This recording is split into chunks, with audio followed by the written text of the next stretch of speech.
Can we start with the news about Luis Suarez's contract then? You must be absolutely delighted. Yeah, absolutely. He's, for a number of reasons. One, it was obviously been a difficult period here for him last year, but it's a new beginning, and it's brilliant that he's obviously committed to our vision going forward.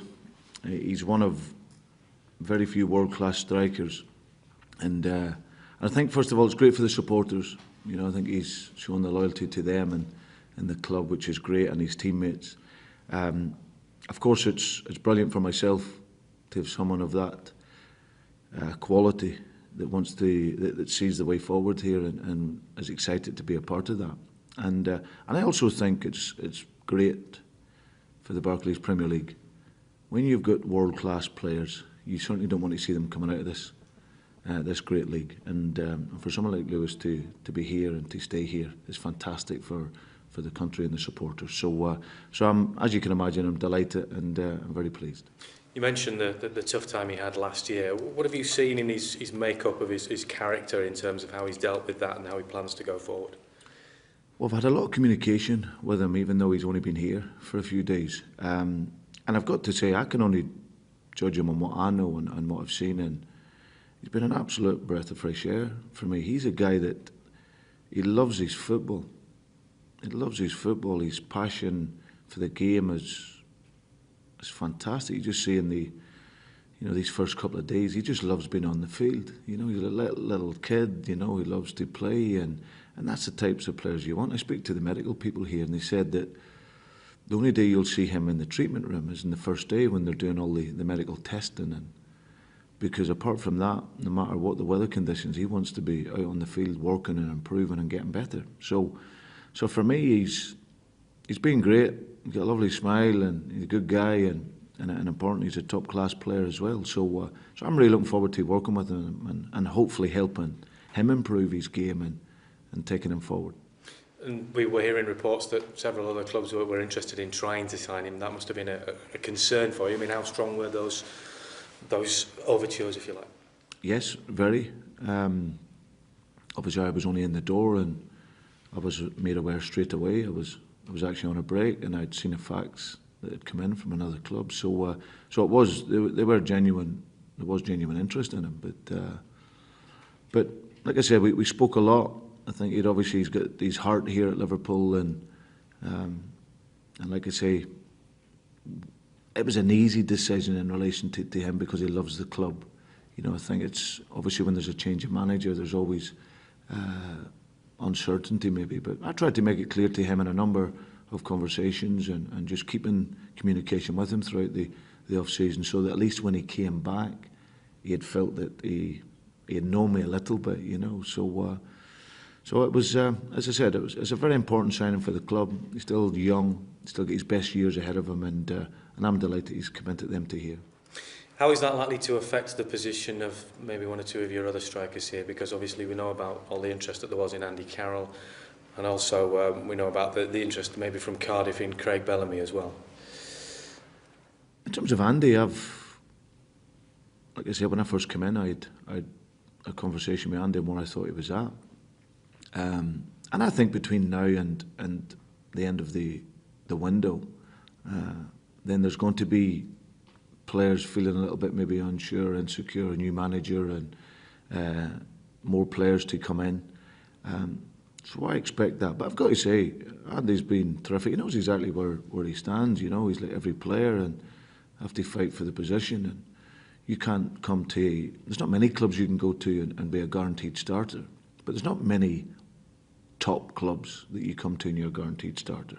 And I understand Andy wants to play games, but he also really enjoys it here. And like I said, I've had a number of conversations with him. So we'll just see now how that develops. But certainly by when the window shuts, whatever players are speculated about, by the time the window closes, everyone has to be focused purely on being here. There can be no regrets about not going, if you had a chance to go on loan or not. Every player needs to be focused on the job in hand here. And certainly the likes of Andy, from what I've seen, that has been the case. In terms of Craig, I had a real good meeting with Craig a few weeks back, just before I moved up here. he's a guy that he's a big Liverpool supporter. But I also understood his thinking, where he was at. You know, he's 33 years of age. He's travelled around the country all his life, while his family's been based elsewhere, and so we've been in talks with him and obviously with Cardiff in terms of a possibility of him going back to there. And like I said, it's not him crying to want to leave Liverpool. It's more in sort of compassionate reasons, really. So we'll have a look at that and see how that evolves over the next couple of days. But like I said, he's a good player, Craig, and I understand his feelings in terms of where he's at. And if it's the case that he moves on, then we will wish him all the best and move forward. Do you see the possibility of other players perhaps leaving as well? I mean, Daniel Agger, supposedly an interest for Manchester City. Not really, not. Daniel's a top player, and any manager will tell you they don't want to lose their best players. But I suppose that every club, we've seen it throughout, you know, every player has a price. But for me, Daniel's a player that he's a top-class professional. I've really enjoyed working with him and speaking with him a lot in these last numbers of weeks since he's been in. And you're going to have your top players linked. But certainly for me, I'm in no, as I said, I'm not forced to have to sell anyone, which is, as I said, which is important. And Daniel is a very, very important player for here. So like I said, we'll see what happens between now and the end of the month. But certainly for me, he's getting back up to speed. He's a good guy. He loves the club here. Loves the supporters. Been here, I think 7 years now. So he's really focused on his work here. But like I say, you can never say never, and I'm a realist as well. So we'll see where it goes between now and the end of the month. Are you trying to concentrate maybe more on bringing players in that you want? I mean, are you thinking of maybe going back for Joe Allen, or are you interested in Juan Manuel Vargas at Fiorentina, as reports are suggesting? We've been linked with an incredible amount of players, I've got to say.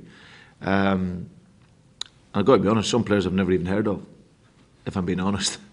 You know, so there's a lot of people doing a lot of work out there. I'm very reluctant to speak about players at other clubs.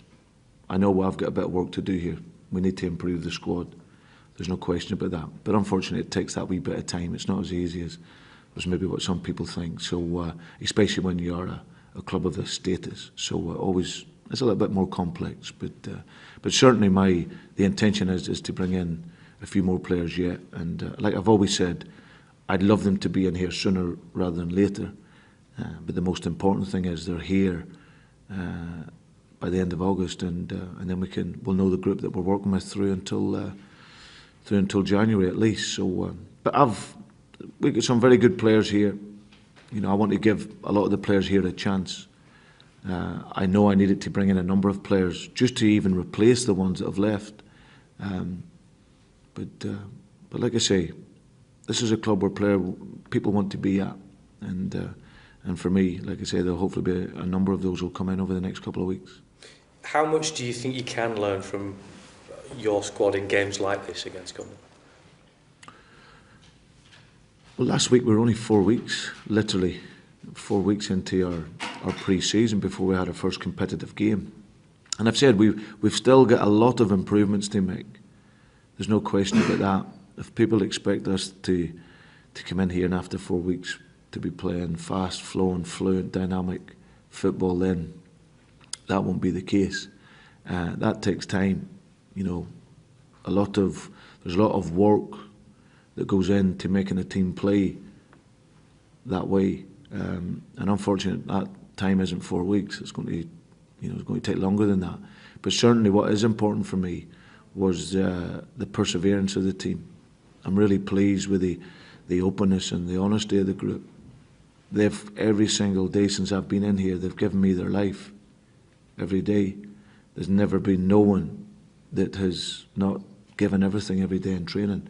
And now that is a great platform to have. If you've got players with heart and character and talent, because at this level to be successful, you've got to have talent. Hard work isn't enough. Now the hard work's an obligation for me. It's not a choice. That is a part of what you have to have to be good at anything, but in particular at one of the leading clubs in the world. So that is the obligation. But like I say, they've shown great appetite for the game, great enthusiasm, and like I say, we'll improve and get better as we go along. Just finally from me, if I may, I don't know whether you've been watching the Olympics much at all over the last couple of weeks at all, but what's struck a lot of people about that is the excitement and the enthusiasm and the sportsmanship that's come out of the Olympics. Do you think other sports like football can maybe take a leaf out of that book? I think the Olympics has always been that, it's really participation, and winning is obviously important, and it's different. You have the Olympic Village where you've probably got maybe about 5,000 athletes in and around that, so it's totally different in terms of football. But I think the whole ambience and the excitement over the last number of weeks, it's been incredible. You watch the cycling, and Chris Hoy yesterday was absolutely phenomenal, and for him to get that 6th gold medal, and you just see that extra bit of effort he had to put in. I listened to him last night on the TV talking about how he felt maybe the race was getting away from him in the last bend.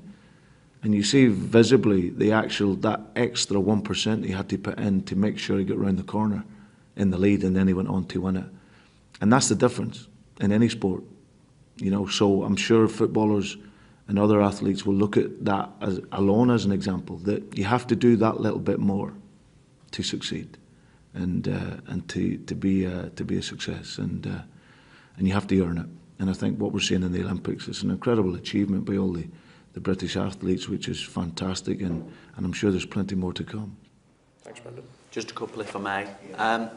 You talked about the love that a lot of the lads are showing for the club. Has your love affair started yet with this place? You're romantic, eh? I've got a rose for you as well, but I left it behind. Now, listen, this is a club that as soon as you walk in, you get a real sense of what it's about. I've been given an incredible welcome here. But sentiment is important, but it doesn't wash with me so much. I need to win games. But this is certainly a club that, like I've always said, most clubs, you go to in your career as a manager, you may look at other clubs, but this is a club that really has a destination. It's a club you want to be at, and for me, it's phenomenal. From the outside looking in, there was always that, the real passion and that you see with the supporters and the city, and it was a real iconic club. But once you're inside it, it's even better than that. The real sense of the support. Going to America, and it was like being at Anfield every game. It was incredible, and you just really feel how big a club it is. And for me, it's an honour for me, tomorrow night to walk out at Anfield and in my first game there. It's going to be an incredible privilege for me to do that. But my focus will be to win the game. That will be the most important objective for me on the evening, and look to try and get Anfield a real cauldron of a place to come and play. And I don't know if you'll know the answer to this one yet, but just as far as the next generation of Liverpool players, we've seen an awful lot of great potential coming through the ranks there. How are you as far as blooding them, as far as getting them on to that next stage? Do you know yet? Yeah, we have talents, but it's quite complex in terms of when you put young players in. First of all, they have to be good enough, and there's a number of talents here, there's no doubt, but I don't want to put them under pressure as well. We're in a situation where if the player's good enough and he has enough personality, age is irrespective to me. I think we had 10 under-18 players with us on the American tour.